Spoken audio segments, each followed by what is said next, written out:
Hello everyone, and welcome to my review for Record of Ragnarok, Episode 7. Sorry for not uploading any reviews yesterday. It was Saturday, so I just kind of felt like relaxing. I'll be doing two reviews today in addition to another video.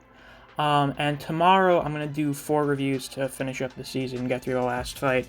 And then we'll probably talk about the anime on stream on Tuesday. Sound like a plan? Alright, with that out of the way, let's get on with the review. In this episode, we get Adam's backstory, his legendary speech, and Zeus's Adamas transformation. Starting off, the animation for most of the flashback wasn't anything super remarkable, wasn't really action-oriented for the most part, so I don't really have too much to say about that. I did have some issues with the audience reaction in terms of animation. When you have all of humanity reacting to Adam's speech, a lot of them are very emotional and crying, and then they start praying. And those were all stills. There was no movement in them whatsoever, and that made them kind of fall flat for me, because, movement, liveliness is, for me, kind of important for conveying emotion in a moving medium.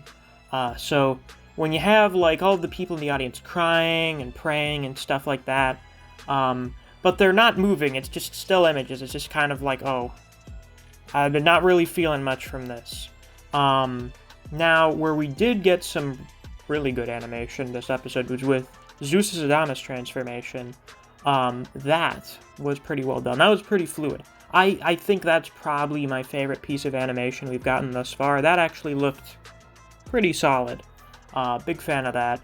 And another thing is we got Hermes' explanation of the fist that surpassed time. So in the last episode, they didn't show the punch happening, which is what happens in the manga. At this point, they go through the steps, and I thought that looked a lot better, because there was actual movement.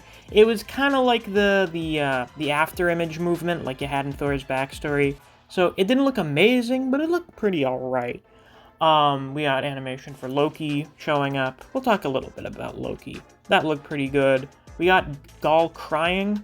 Some parts of it looked kind of weird, like there was just water coming out of her face and not from her eyes at a certain shot, and I was like, that looks kind of weird. But I guess Gaul being very animated, not in terms of animation, like her personality being very animated, was animated kind of well. When it comes to the directing, I thought the Adam backstory sequence was probably the better done part of the episode.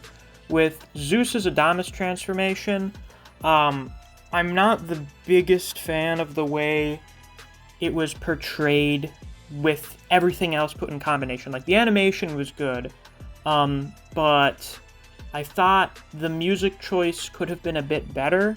I like, at first it's like an epic transformation. You've got like this super awesome music playing over it, and then after he's finished transforming and you're waiting for the dust to clear, it's a little more spooky. But my big issue is that there wasn't really as much emphasis put on the audience reactions. You could have had like some spiritual pressure stuff or whatever, had some more like close-up, darker shots. For me, in the manga, Zeus's transformation is one of my favorite sequences, because almost everyone, is just put into this disturbed, frightened silence, almost. Like, all the humans in the audience are like, oh my god, what is that? A baby starts crying. You have Geir, who's shaking. Like, there's a big emphasis, it's very zoomed in on Geir, like, holding herself shaking. And we see Brunhild, like, freaked the fuck out. They did a much better job at conveying how terrifying Zeus's transformation was in the manga. Terrifying on an instinctual level. It's an immense threat that even the primitive lizard part of their brains can detect is a massive threat. That didn't really come across as well. It was just like, Zeus transforms, the people in the audience are like, oh geez, what's that? Gaul is like barely shaking, same with Brunhild, and she's like, oh my god, I can't stop shaking, what's going on? and Brunhild says, "Oh, it's probably instinct." And then we basically just go over to Zeus' transformation. Like, didn't really hit. Fell kind of flat on the delivery. So I was kind of let down with that, to be honest. It's unfortunate because the OSTs that they've picked so far have been really good.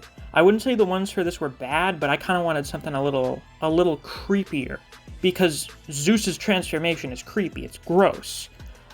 So maybe having some more sickly, some more haunting music playing over it, I feel like that would have been a better decision, and make the reaction shots a bit more dramatic. They didn't feel dramatic enough for someone who's experiencing primal terror. Yeah, I thought that could have been done better. I don't know if significantly better. I thought there could have been some minor changes they could have done that would have improved the scene by a lot. For voice acting, we got a few new people. We got Eve, and I thought Eve's was pretty good.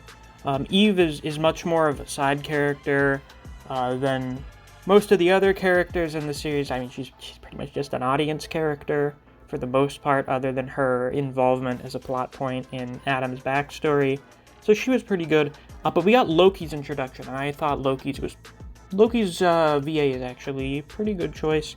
I don't know if it's exactly what I imagined, but I think he does a pretty good job at capturing the playful trap that Loki is. So as I hear it a bit more, I get more and more accustomed to it. I warm up to it a bit. Not that I dislike it, it's just one of the... out of the, VAs that we've gotten, for most of them, as soon as they speak, I'm pretty much like, yeah, that's it.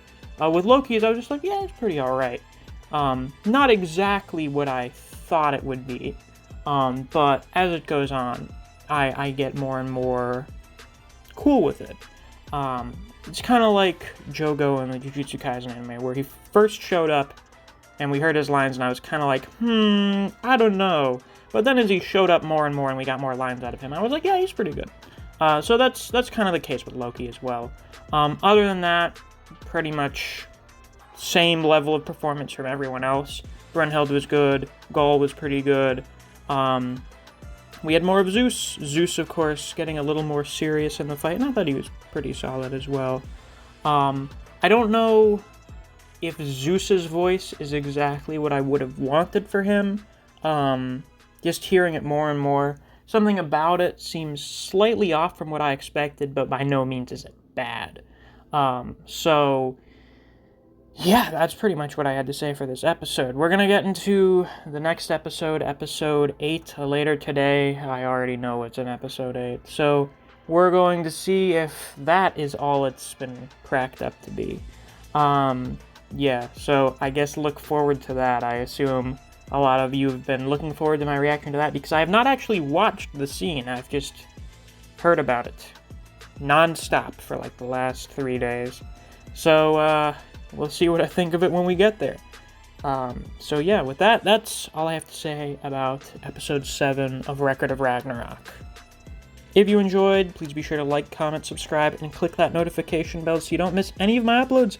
I do Record of Ragnarok chapter reviews every month, and of course, I'm going to be doing reviews for the anime until I get through all the episodes.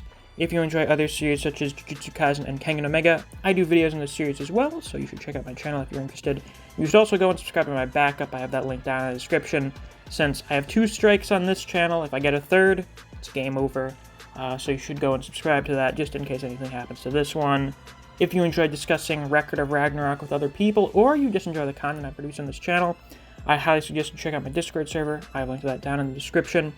Since it's the end of the video, it's time to give a shout out to my wonderful patrons: Archbear, CJ2K, Fuse, Neo, Dejan Redden, Anthony Chavez, Honey Mustard, Zach Rowitz, K-God, Chris Redfield, Scratch23, Moonshadow935, Rat, and Ryzen 4K. Thank you all very much for supporting me on Patreon. I greatly appreciate it. And if you too want to get a shout out at the end of videos or access to extra content, you can always become a patron as well. There's a link to my Patreon down in the description. Thanks for watching. I'll see you guys around. Take care.